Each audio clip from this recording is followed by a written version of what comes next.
51 minutes past the hour. Now time to take a closer look at the tropics. I'm Spectrum News 13 meteorologist David Heckard. We are now pushed into the latter half of October. Still fairly quiet in the tropics with the exception of Hurricane Ophelia. In fact, that's kind of the only game in town here as you look at the tropical wind field map. We do have a bit of a tropical wave sitting just to the north of Puerto Rico.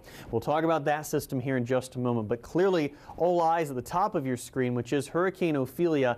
Not necessarily as strong as it was just 24 hours ago. This was a major hurricane, Category 3 storm earlier on Saturday. It is now down to a Category 1 hurricane, but still packing a punch and not that far away now from Western Europe. There's Portugal, Spain, and at the top of your screen is Ireland and Great Britain. So here's the very latest coordinates on Ophelia. Winds are now down to 85 miles an hour, so it is still a Category 1 hurricane. Once winds go below 75 is when it will become downgraded to a tropical storm. It is kind of beginning its transition to extratropical or post-tropical. In fact, you can see it doesn't necessarily really look like a hurricane anymore.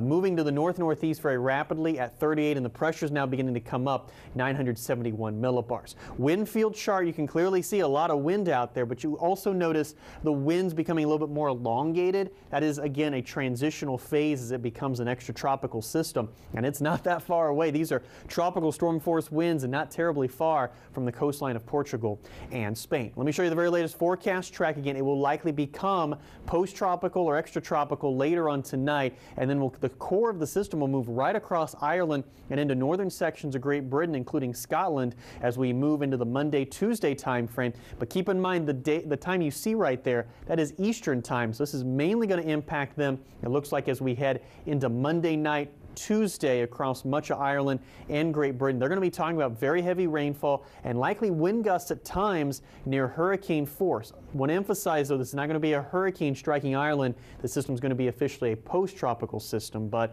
it is going to be a noticeable storm regardless into parts of Ireland and Great Britain.